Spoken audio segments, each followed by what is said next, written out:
ಇಂದಿನ ದಿನಾಂಕ 30/6/2026. ಪ್ರಾರ್ಥ ಮುರುಳಿ ಬಾಪ್ದಾದ ಮಧುಬನ. ಮಧುರ ಮಕ್ಕಳೇ, ಈ ಸಮಯದಲ್ಲಿ ನೀವು ತಂದೆಯ ಮೇಲೆ ಬಲಿಯಾರಿಯಾಗುತ್ತೀರೆಂದರೆ 21 ಜನ್ಮಗಳಿಗೆ ಸದಾ ಸುಖಿಗಳಾಗುತ್ತೀರಿ. ಪ್ರಶ್ನೆ: ಜ್ಞಾನಿ ಮಕ್ಕಳು ತಮ್ಮ ಸ್ಥಿತಿಯನ್ನು ಸರಿಯಾಗಿಟ್ಟುಕೊಳ್ಳಲು ಯಾವ ಅಭ್ಯಾಸವನ್ನು ಪಕ್ಕಾ ಮಾಡಿಕೊಳ್ಳಬೇಕು? ಉತ್ತರ: ಬೆಳಗ್ಗೆ ಏಳುವ ಅಭ್ಯಾಸ ಮಾಡಬೇಕು. ಬೆಳಗ್ಗೆ ಎದ್ದು ತಂದೆಯ ನೆನಪಿನಲ್ಲಿ ಕುಳಿತುಕೊಂಡರೆ ಬಹಳ ಚೆನ್ನಾಗಿ ಧಾರಣೆಯಾಗುವುದು. ಯಾವ ಮಕ್ಕಳು ರಾತ್ರಿ ಬೇಗ ಮಲಗಿ ಬೆಳಗ್ಗೆ ಬೇಗ ಏಳುತ್ತಾರೆಯೋ ಅವರ ಸ್ಥಿತಿಯು ಇಡೀ ದಿನ ಸರಿಯಾಗಿರುತ್ತದೆ. ಅಜ್ಞಾನಿಗಳ ನಿದ್ರೆಗಿಂತ ಜ್ಞಾನಿಗಳ ನಿದ್ರೆ ಅರ್ಧ ಭಾಗದಷ್ಟು ಇರಬೇಕು. 10 ಗಂಟೆಗೆ ಮಲಗಿ 2 ಗಂಟೆಗೆ ಎದ್ದು ಕುಳಿತುಕೊಳ್ಳಬೇಕು. ಗೀತೆ: ನನಗೆ ಆಶ್ರಯ ಕೊಡುವವರು. ಓಂ ಶಾಂತಿ. ಮಕ್ಕಳು ಸನ್ಮುಖದಲ್ಲಿ ಕುಳಿತಿದ್ದೀರೆಂದರೆ ನಾವೆಲ್ಲರೂ ಜೀವಾತ್ಮರೆಂದು ತಿಳಿದಿದ್ದೀರಿ. ಇಲ್ಲಿ ಎಲ್ಲರೂ ಜೀವಾತ್ಮರೇ ಇರುತ್ತಾರಲ್ಲವೇ? ಯಾವಾಗ ಆತ್ಮಕ್ಕೆ ಶರೀರವಿಲ್ಲವೆಂದರೆ ಅದಕ್ಕೆ ಅಶರೀರಿ ಎಂದು ಕರೆಯಲಾಗುತ್ತದೆ. ನೀವು ಶರೀರದ ಜೊತೆಯಲ್ಲೇ ಕುಳಿತಿದ್ದೀರಿ. ಆತ್ಮ ಅಥವಾ ಪರಮಾತ್ಮನು ಶರೀರದಲ್ಲಿ ಬರದ ಹೊರತು ಮಾತನಾಡಲು ಸಾಧ್ಯವಿಲ್ಲ. ನೀವು ಜೀವಾತ್ಮರು ತಂದೆಯ ಸನ್ಮುಖದಲ್ಲಿ ಕುಳಿತಿದ್ದೀರೆಂದು ತಿಳಿದಿದ್ದೀರಿ. 5000 ವರ್ಷದ ಮೊದಲಿನಂತೆಯೇ ಬಂದಿದ್ದೀರಿ. ಮಕ್ಕಳು ಅವಶ್ಯವಾಗಿ ತಂದೆಯಿಂದ ಆಸ್ತಿಯನ್ನು ಪಡೆಯುತ್ತಾರಲ್ಲವೇ? ನಾವು ಪರಮಪಿತ ಪರಮಾತ್ಮ ಬೇಅದ್ದಿನ ತಂದೆಯ ಸನ್ಮುಖದಲ್ಲಿ ಕುಳಿತಿದ್ದೇವೆ ಎಂದು ತಿಳಿದಿದ್ದೀರಿ. ಏಕೆ ಕುಳಿತಿದ್ದೀರಿ? ತಂದೆಯಿಂದ ಆಸ್ತಿಯನ್ನು ಪಡೆಯಲು. ಹೇಗೆ ಶಾಲೆಗಳಲ್ಲಿ ನಾವು ಟೀಚರ್ನ ಮೂಲಕ ಇಂಜಿನಿಯರ್, ಬ್ಯಾರಿಸ್ಟರ್ ಆಗುತ್ತೇವೆ ಎಂದು ಹೇಳುತ್ತಾರೆ. ಈ ಗುರಿ ಉದ್ದೇಶವಿರುತ್ತದೆ. ಪರಮಪಿತ ಪರಮಾತ್ಮನು ಬ್ರಹ್ಮನ ಶರೀರದಲ್ಲಿ ಕುಳಿತು ನಮಗೆ ರಾಜಯೋಗವನ್ನು ಕಲಿಸುತ್ತಿದ್ದಾರೆಂದು ನೀವು ತಿಳಿದಿದ್ದೀರಿ. ಭಗವಾನುವಾಚ: ಇದು ನೀವು ಮಕ್ಕಳಿಗೆ ಭಗವಂತ ನಿರಾಕಾರನು ತಿಳಿಸುತ್ತಾರೆ. ಜೀವಾತ್ಮರಂತೂ ಪುನರ್ಜನ್ಮವನ್ನು ಅವಶ್ಯವಾಗಿ ತೆಗೆದುಕೊಳ್ಳುತ್ತಾರೆ. ಮನುಷ್ಯರು ಪುನರ್ಜನ್ಮವನ್ನು ತೆಗೆದುಕೊಳ್ಳುತ್ತಾರೆಯೇ ಎಂದು ಯಾವುದೇ ಸನ್ಯಾಸಿಗಳನ್ನು ಕೇಳಿದಾಗ ತೆಗೆದುಕೊಳ್ಳುವುದಿಲ್ಲವೆಂದು ಹೇಳುವುದಿಲ್ಲ. ಇಲ್ಲವೆಂದರೆ 84 ಲಕ್ಷ ಜನ್ಮಗಳೆಂದು ಹೇಗೆ ಹೇಳುತ್ತಾರೆ? ಕೇಳಿ, ನೀವು ಪುನರ್ಜನ್ಮವನ್ನು ನಂಬುತ್ತೀರಾ? ಇದಂತೂ ಅವಶ್ಯವಾಗಿದೆ. ಆತ್ಮವು ಸಂಸ್ಕಾರದನುಸಾರ ಒಂದು ಶರೀರವನ್ನು ಬಿಟ್ಟು ಇನ್ನೊಂದನ್ನು ತೆಗೆದುಕೊಳ್ಳುತ್ತದೆ. ಹೀಗೆ ಬೇರೆ ಬೇರೆ ಮನುಷ್ಯ ಜನ್ಮಗಳನ್ನು ತೆಗೆದುಕೊಳ್ಳುತ್ತದೆ. 84 ಲಕ್ಷ ಜನ್ಮಗಳ ಮಾತಂತೂ ಇಲ್ಲ. ಮೊದಲ ಜನ್ಮದಲ್ಲಿ ಅವಶ್ಯವಾಗಿ ಸತೋ ಪ್ರಧಾನವಾಗಿರುತ್ತದೆ. ಅಂತ್ಯದ ಜನ್ಮವು ಚೀಚಿ ಆಗಿರುತ್ತದೆ. 16 ಕಲೆಯಿಂದ 14 ಕಲೆ 12 ಕಲೆ ಆಗುತ್ತದೆ. ಪುನರ್ಜನ್ಮವನ್ನಂತೂ ಅವಶ್ಯವಾಗಿ ತೆಗೆದುಕೊಳ್ಳುತ್ತಾರೆ. ಪರಮಪಿತ ಪರಮಾತ್ಮನು ಪುನರ್ಜನ್ಮವನ್ನು ತೆಗೆದುಕೊಳ್ಳುತ್ತಾರೆಯೇ ಅಥವಾ ಪುನರ್ಜನ್ಮರಹಿತನಾಗಿದ್ದಾರೆಯೇ ಎಂದು ಕೇಳಬೇಕು. ನೋಡಿ, ಇದು ಬಹಳ ಸೂಕ್ಷ್ಮವಾದ ಮಾತಾಗಿದೆ. ಒಂದು ವೇಳೆ ಜನನ ಮರಣ ರಹಿತನೆಂದು ಹೇಳಿದರೆ ಶಿವ ಜಯಂತಿಯನ್ನು ಸಿದ್ಧ ಮಾಡಲು ಸಾಧ್ಯವಿಲ್ಲ. ಶಿವ ಜಯಂತಿಯಂತೂ ಇದೆ ಎಂದು ತಿಳಿದು ಬರುತ್ತದೆ. ಆದರೆ ಜನನದ ಜೊತೆಯಲ್ಲಿ ಮತ್ತೆ ಮರಣ ಎಂದು ಯಾವುದಕ್ಕೆ ಹೇಳುತ್ತಾರೆಯೋ ಅದು ಇಲ್ಲ. ಒಂದು ವೇಳೆ ಮರಣ ಹೊಂದಿದರೆ ಪುನರ್ಜನ್ಮವನ್ನು ತೆಗೆದುಕೊಳ್ಳಬೇಕು. ತಂದೆಯು ಎಂದೂ ಪುನರ್ಜನ್ಮವನ್ನು ತೆಗೆದುಕೊಳ್ಳುವುದಿಲ್ಲ. ಅವರು ಶರೀರದಲ್ಲಿ ಒಂದು ಬಾರಿ ಬರುತ್ತಾರೆ ಅಷ್ಟೇ, ಮತ್ತೆ ಪುನರ್ಜನ್ಮದಲ್ಲಿ ಬರುವುದಿಲ್ಲ. ಪರಮಪಿತ ಪರಮಾತ್ಮನು ಪುನರ್ಜನ್ಮರಹಿತನಾಗಿದ್ದಾರೆ. ಅವರು ಎಂದೂ ಸತೋ ಪ್ರಧಾನರಿಂದ ತಮೋ ಪ್ರಧಾನರಾಗುವುದಿಲ್ಲ. ಆತ್ಮರೆಲ್ಲರೂ ಜನನ ಮರಣದಲ್ಲಿ ಬರುತ್ತಾ ಬರುತ್ತಾ ಪತಿತರಾಗುತ್ತಾರೆ. ತಂದೆಯು ಪಾವನರನ್ನಾಗಿ ಮಾಡಲು ಮತ್ತೆ ಬರಬೇಕಾಗುತ್ತದೆ. ಆತ್ಮವೇ ಪತಿತವಾಗುತ್ತದೆ. ಆತ್ಮವೇ ಮನೆಯಿಂದ ಪಾವನವಾಗಿ ಬರುತ್ತದೆ. ಮತ್ತೆ ಮಾಯೆಯು ಪತಿತರನ್ನಾಗಿ ಮಾಡಿಬಿಡುತ್ತದೆ ಎಂದು ಇದರಿಂದ ಸಿದ್ಧವಾಗುತ್ತದೆ. ತಂದೆಯು ಎಂದೂ ಪತಿತರನ್ನಾಗಿ ಮಾಡುವುದಿಲ್ಲ ಎಂದು ಕೆಟ್ಟ ಮತವನ್ನು ಕೊಡಲು ಸಾಧ್ಯವಿಲ್ಲ. ಈ ಸಮಯದಲ್ಲಿ ಮನುಷ್ಯರು ಪತಿತ ಮತವನ್ನೇ ಕೊಡುತ್ತಾರೆ. ಈಗ ಪತಿತರಾಗಬೇಡಿ, ಅರ್ಥಾತ್ ವಿಕಾರದಲ್ಲಿ ಹೋಗಬೇಡಿ ಎಂದು ಪಾವನ ತಂದೆಯು ಹೇಳುತ್ತಾರೆ. ರಾವಣನ ಮತದಿಂದ ದುಃಖ ಧಾಮವಾಗಿ ಬಿಟ್ಟಿತು. ಮೊದಲು ಸುಖಧಾಮವಿತ್ತು. ತಂದೆಯೇ ಸುಖ ದುಃಖವನ್ನು ಕೊಡುತ್ತಾರೆಂದಲ್ಲ. ತಂದೆಯು ಮಕ್ಕಳಿಗೆ ಎಂದೂ ದುಃಖದ ಮತ ಕೊಡಲು ಸಾಧ್ಯವಿಲ್ಲ. ಮಾಯೆಯೇ ದುಃಖವನ್ನು ಕೊಡುತ್ತದೆ. ಆ ಮಾಯೆಯ ಮೇಲೆ ವಿಜಯ ಗಳಿಸುವುದರಿಂದ ಜಗಜ್ಜೀತರಾಗುತ್ತೀರಿ. ಮನುಷ್ಯರಿಗೆ ಮಾಯೆಯ ಅರ್ಥವೂ ತಿಳಿದಿಲ್ಲ. ಅವರು ಧನವನ್ನು ಮಾಯೆಯೆಂದು ಹೇಳುತ್ತಾರೆ. ಇವರಿಗೆ ಮಾಯೆಯ ನಶೆ ಏರಿದೆ ಎಂದು ಹೇಳುತ್ತಾರಲ್ಲವೇ? ಆದರೆ ಮಾಯೆಯ ನಶೆ ಇರುವುದಿಲ್ಲ. ಅಲ್ಲಿ ರಾವಣನ ಭೂತವನ್ನು ಮಾಡಿ ಸುಡುವುದಿಲ್ಲ. ಭೂತವನ್ನಂತೂ ಶತ್ರುಗಳಿಗೆ ಮಾಡುತ್ತಾರಲ್ಲವೇ? ರಾವಣ ರಾಜ್ಯವು ಅರ್ಧಕಲ್ಪದಿಂದ ಆರಂಭವಾಗುತ್ತದೆ. ದೇಹದ ಅಹಂಕಾರವು ಬರುವುದರಿಂದ ಬೇರೆ ವಿಕಾರಗಳು ಬರುತ್ತವೆ. ಶಾಸ್ತ್ರಗಳಲ್ಲಿ ದೇವತೆಗಳು ವಾಮ ಮಾರ್ಗದಲ್ಲಿ ಅರ್ಥಾತ್ ವಿಕಾರದಲ್ಲಿ ಹೋದರೆಂದು ಬರೆದಿದ್ದಾರೆ. ಮಾಯೆಯ ವಶವಾಗುವ ಕಾರಣ ಪರವಶರಾಗುತ್ತಾರೆ. ಪರಮತದಂತೆ ನಡೆಯುತ್ತಾ ಇರುತ್ತಾರೆ. ಈಗ ನೀವು ಶ್ರೀಮತದಂತೆ ನಡೆಯುತ್ತೀರಿ. ಪರಮತ ಎಂದರೆ ಮಾಯೆಯ ಮತವಾಗಿದೆ. ಶ್ರೀ ಅರ್ಥಾತ್ ಶ್ರೇಷ್ಠ ತಂದೆಯ ಮತವಾಗಿದೆ.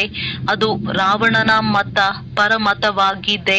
ಆಸುರಿ ಸಂಪ್ರದಾಯದವರೆಲ್ಲರೂ ರಾವಣನ ಸಂಕೋಲೆಯಲ್ಲಿ ದುಃಖಿಗಳಾಗಿದ್ದಾರೆಂದು ತಂದೆಯು ತಿಳಿಸುತ್ತಾರೆ. ಮನುಷ್ಯರು ಸತ್ಯಯುಗದ ಆಯಸ್ಸನ್ನು ಲಕ್ಷಾಂತರ ವರ್ಷಗಳೆಂದು ತಿಳಿದುಕೊಂಡಿದ್ದಾರೆ. 5,000 ವರ್ಷಗಳು ಹೇಗೆಂದು ನೀವು ಲೆಕ್ಕವನ್ನು ಹೇಳುತ್ತೀರಿ. ಕ್ರೈಸ್ತನು ಬಂದ 2 ವರ್ಷಗಳಾಯಿತು. ಬುದ್ಧನು ಬಂದು 2250 ವರ್ಷವಾಯಿತು. ನಂತರ ಇಸ್ಲಾಮಿಯರು ಬಂದು 2500 ವರ್ಷಗಳಾಯಿತು. ಒಟ್ಟಾಗಿ ಅರ್ಧಕಲ್ಪವಾಯಿತು. ಅವರಿಗೆ ಮೊದಲು ದೇವತೆಗಳ ರಾಜ್ಯವಿತ್ತು. ಅಂದ ಮೇಲೆ ದೇವತೆಗಳನ್ನು ಲಕ್ಷಾಂತರ ವರ್ಷಗಳ ಹಿಂದೆ ಇದ್ದರು ಎಂದು ಹೇಗೆ ಹೇಳುವಿರಿ? ಆ ಸಮಯದಲ್ಲಿಯೇ ಇಷ್ಟೊಂದು ಮನುಷ್ಯರಿದ್ದರೆಂದರೆ ಮನುಷ್ಯರು ಬಹಳ ಆಗಿಬಿಟ್ಟರು. ಇಷ್ಟೊಂದಂತೂ ಇಲ್ಲ. 5,000 ವರ್ಷದಲ್ಲಿಯೇ ಕೋಟ್ಯಾಂತರ ಮನುಷ್ಯರಾಗಿದ್ದಾರೆ. ಕ್ರೈಸ್ತನಿಗಿಂತ ಮೊದಲು ಆದಿ ಸನಾತನ ದೇವಿ ದೇವತಾ ಧರ್ಮವಿತ್ತು. 5,000 ವರ್ಷಗಳು ಪೂರ್ಣವಾಗಿ ಬಿಟ್ಟಿದೆ. ನಾಟಕವು ಪೂರ್ಣವಾಗುತ್ತದೆ ಎಲ್ಲವೇ? ಈ ಮಾತುಗಳನ್ನು ಯಾರೂ ತಿಳಿದುಕೊಂಡಿಲ್ಲ. ನಾನು ಹೇಗಿದ್ದೇನೆ, ಯಾರಾಗಿದ್ದೇನೆ, ಈ ಚಕ್ರ ಸುತ್ತುತ್ತದೆ ಎಂಬುದನ್ನು ಯಾರೂ ತಿಳಿದುಕೊಳ್ಳಲು ಸಾಧ್ಯವಿಲ್ಲ. ಇದು ಗೀತೆಯ ಅಧ್ಯಾಯವಾಗಿದೆ. ತಂದೆಯು ಬಂದು ರಾಜಯೋಗವನ್ನು ಕಲಿಸಿದ್ದರು. ವೃದ್ಧರಿಗೂ ಇದು ಬಹಳ ಸಹಜವಾದ ಮಾತಾಗಿದೆ ಎಂದು ತಿಳಿಸುತ್ತಾರೆ.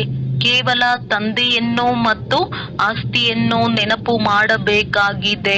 ಮಗುವಿನ ಜನ್ಮವಾಯಿತೆಂದರೆ ವಾರಸುದಾರನ ಜನ್ಮವಾಯಿತು ಎಂದರ್ಥ.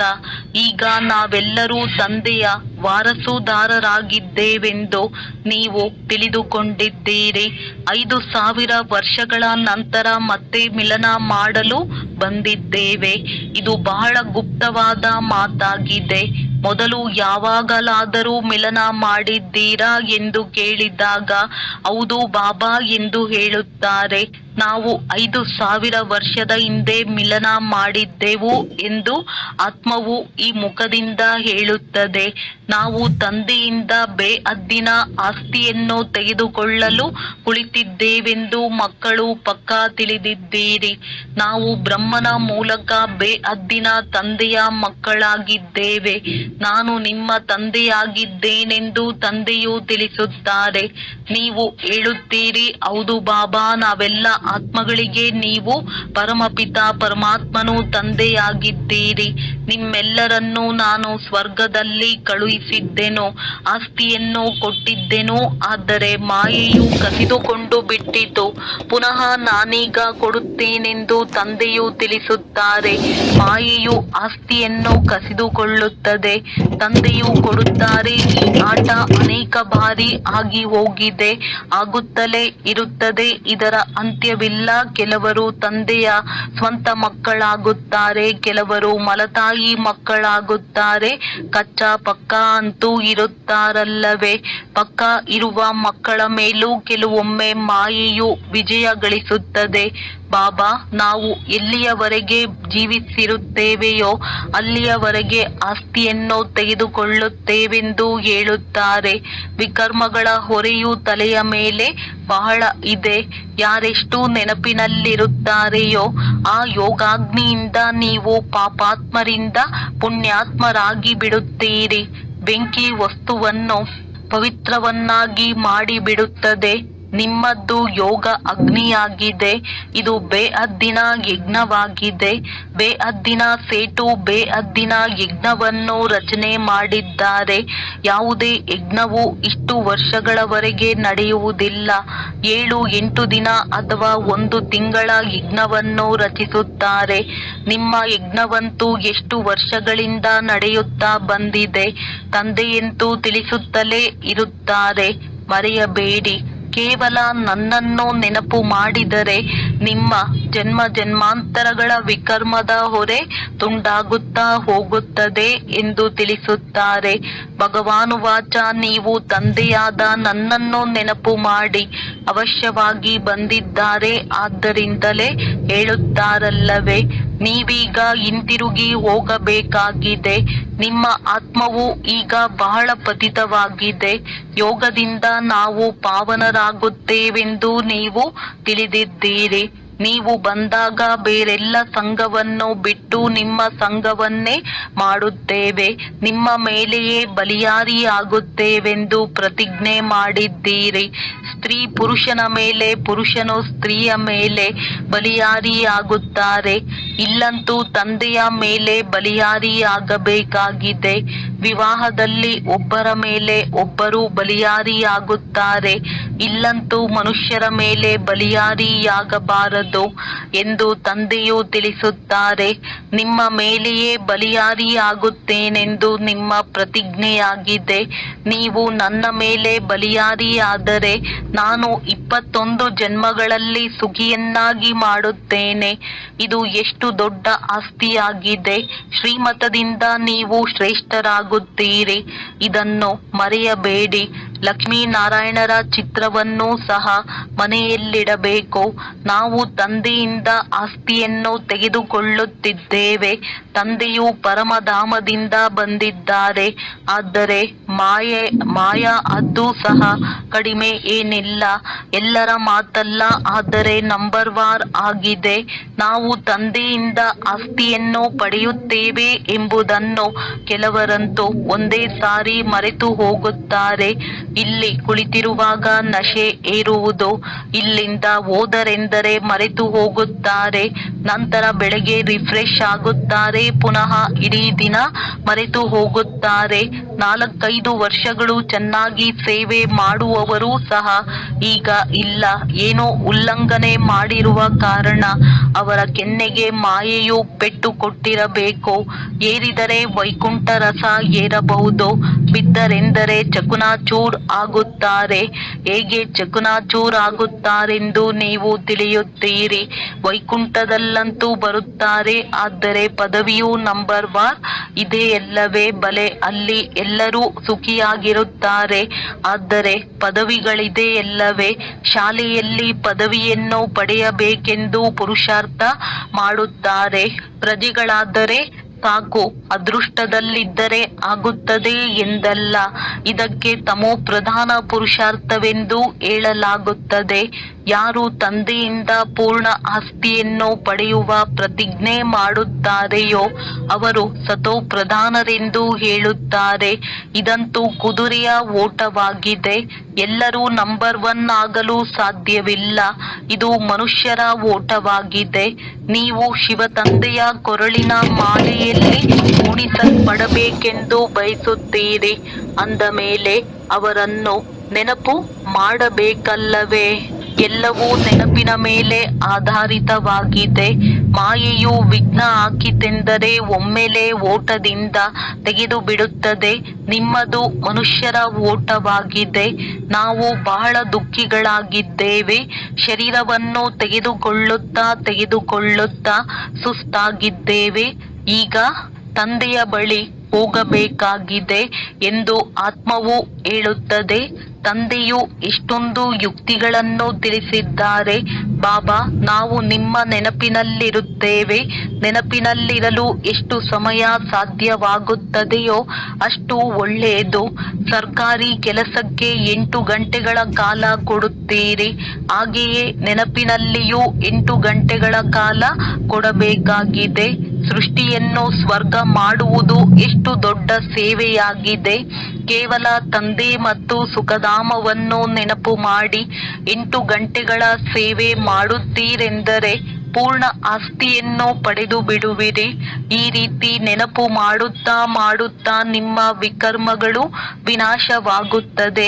8 ಗಂಟೆಗಳ ಕಾಲ ಈ ಸೇವೆಗಾಗಿ ಕೊಡಿ. ಉಳಿದ 16 ಗಂಟೆಗಳ ಕಾಲ ನೀವು ಬಿಡುವಾಗಿರುತ್ತೀರಿ. ನೆನಪನ್ನಂತೂ ಎಲ್ಲಿ ಬೇಕಾದರೂ ಕುಳಿತು ಮಾಡಬಹುದು. ಮುಂಜಾನೆಯ ಸಮಯವು ಎಲ್ಲದಕ್ಕಿಂತ ಒಳ್ಳೆಯ ಸಮಯ ಸಿಗುತ್ತದೆ. ಸಿಂಧಿ ಭಾಷೆಯಲ್ಲಿ ಒಂದು ಗಾದೆ ಮಾತಿದೆ, ಬೇಗನೆ ಮಲಗಬೇಕು, ಬೇಗನೆ ಏಳಬೇಕು. ಅದೇ ಮನುಷ್ಯರ ಗುಣವಾಗಿದೆ. ಈ ಗಾಯನವು ಈಗಿನದೇ ಆಗಿದೆ. ರಾತ್ರಿ ಬೇಗನೆ ಮಲಗಿ ಮುಂಜಾನೆಯೇ ಏಳಬೇಕೆಂದು ತಂದೆಯು ಹೇಳುತ್ತಾರೆ. ಅಜ್ಞಾನಿಗಳು 8 ಗಂಟೆ ನಿದ್ರೆ ಮಾಡುತ್ತಾರೆ. ನಿಮ್ಮ ನಿದ್ರೆಯು ಅರ್ಧ ಭಾಗದಷ್ಟು ಇರಬೇಕು. 4-5 ಗಂಟೆಗಳ ನಿದ್ರೆ ಸಾಕು.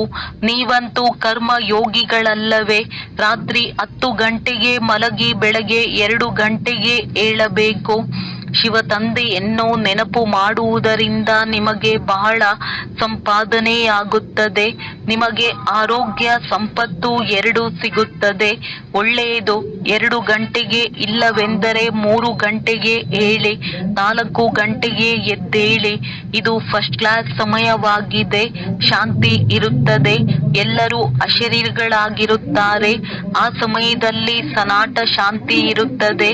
ಅಮೃತ ವೇಳೆಯಲ್ಲಿ ಬಹಳ ಚೆನ್ನಾಗಿ ಪ್ರಭಾವ ಬೀರುತ್ತದೆ. ತಂದೆಯು ರಾತ್ರಿಯಲ್ಲಿ ಬಹಳ ಎಚ್ಚರವಾಗಿರುತ್ತಾರೆ. ಸೂಕ್ಷ್ಮ ಸೇವೆಯಲ್ಲಿ ಸುಸ್ತಾಗುವುದಿಲ್ಲ. ಸಂಪಾದನೆಯಿಂದ ಬಹಳ ಖುಷಿಯಾಗುತ್ತದೆ. ನೀವು ಮಕ್ಕಳು ಬೆಳಗ್ಗೆ ಎದ್ದು ನಿಮ್ಮ ಅವಿನಾಶಿ ಸಂಪಾದನೆಯನ್ನು ಮಾಡಿಕೊಳ್ಳುತ್ತೀರಿ. ಒಳ್ಳೆಯದು. ಮಧುರಾತಿ ಮಧುರ ಅಗಲಿ ಹೋಗಿ ಮರಳಿ ಸಿಕ್ಕಿರುವ ಮಕ್ಕಳ ಪ್ರತಿ ಮಾತ್ಪಿತಾ ಬಾಪ್ ದಾದಾರವರ ನೆನಪು, ಪ್ರೀತಿ ಹಾಗೂ ಸುಪ್ರಭಾತ. ಆತ್ಮಿಕ ಮಕ್ಕಳಿಗೆ ಆತ್ಮಿಕ ತಂದೆಯ ನಮಸ್ತೆ. ಧಾರಣೆಗಾಗಿ ಮುಖ್ಯ ಸಾರ. 21 ಜನ್ಮಗಳವರೆಗೆ ಸದಾ ಸುಖಿಯಾಗಿರಲು ಒಬ್ಬ ತಂದೆಯ ಮೇಲೆ ಸಂಪೂರ್ಣ ಬಲಿಯಾರಿಯಾಗಬೇಕಾಗಿದೆ. ಶ್ರೀಮತದಿಂದ ಶ್ರೇಷ್ಠರಾಗಬೇಕಾಗಿದೆ. ಮನ್ಮತ ಅಥವಾ ಪರಮತವನ್ನು ತ್ಯಾಗ ಮಾಡಬೇಕಾಗಿದೆ. ಯಾವುದೇ ಉಲ್ಲಂಘನೆ ಮಾಡಬಾರದು. ಮುಂಜಾನೆ ಎದ್ದು ನೆನಪಿನಲ್ಲಿ ಕುಳಿತು ಸಂಪಾದನೆ ಮಾಡಿಕೊಳ್ಳಬೇಕು.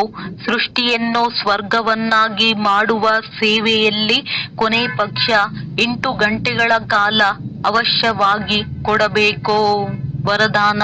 ಸಮಯ ಹಾಗೂ ಸಂಕಲ್ಪ ಸಹಿತ ತಮ್ಮ ಸರ್ವ ಖಜಾನೆಗಳನ್ನು ವಿಲ್ ಮಾಡುವಂತಹ ಮೋಹಜೀತ ಭವ. ಹೇಗೆ ಮಕ್ಕಳಿಗೆ ಸರ್ವಸ್ವವನ್ನು ವಿಲ್ ಮಾಡಲಾಗುತ್ತದೆಯೋ ಹಾಗೆಯೇ ತಾವೂ ಸಹ ತಂದೆಯನ್ನು ತಮ್ಮ ವಾರಸುದಾರನನ್ನಾಗಿ ಮಾಡಿಕೊಂಡು ಎಲ್ಲವನ್ನೂ ವಿಲ್ ಮಾಡಿಬಿಡುತ್ತೀರೆಂದರೆ ಆತ್ಮವಿಶ್ವಾಸ ಬಂದು ಬಿಡುತ್ತದೆ. ಇದರಿಂದ ಸ್ವತಃವಾಗಿಯೇ ಮೋಹವು ನಷ್ಟವಾಗಿ ಬಿಡುತ್ತದೆ.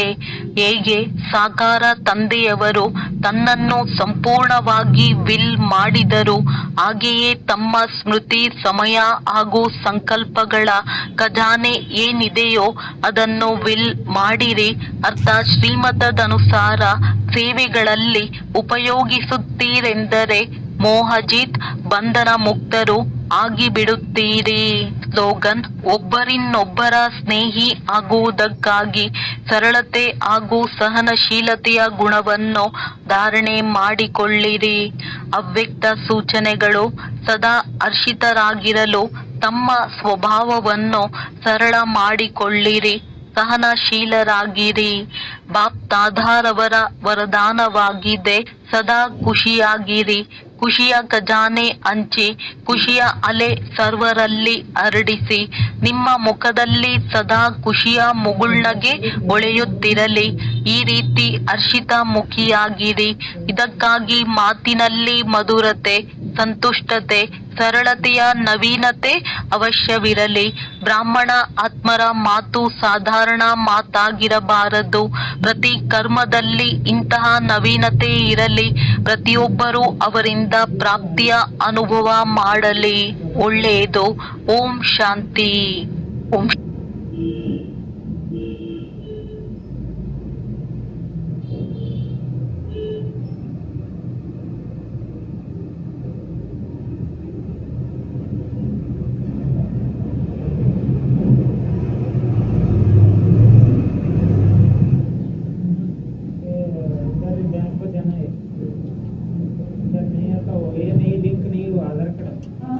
आधार कार्ड लिंक करना हो, APS लिंक कर लो, आधार कार्ड से निकालने का ऑप्शन चालू करना हो, लिख के देखा चलो।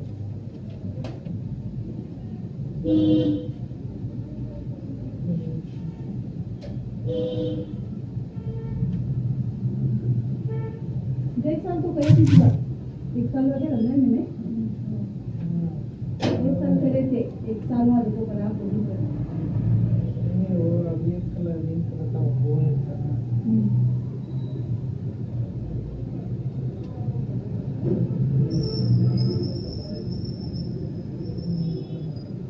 अब पासबुक तो चालू है वो।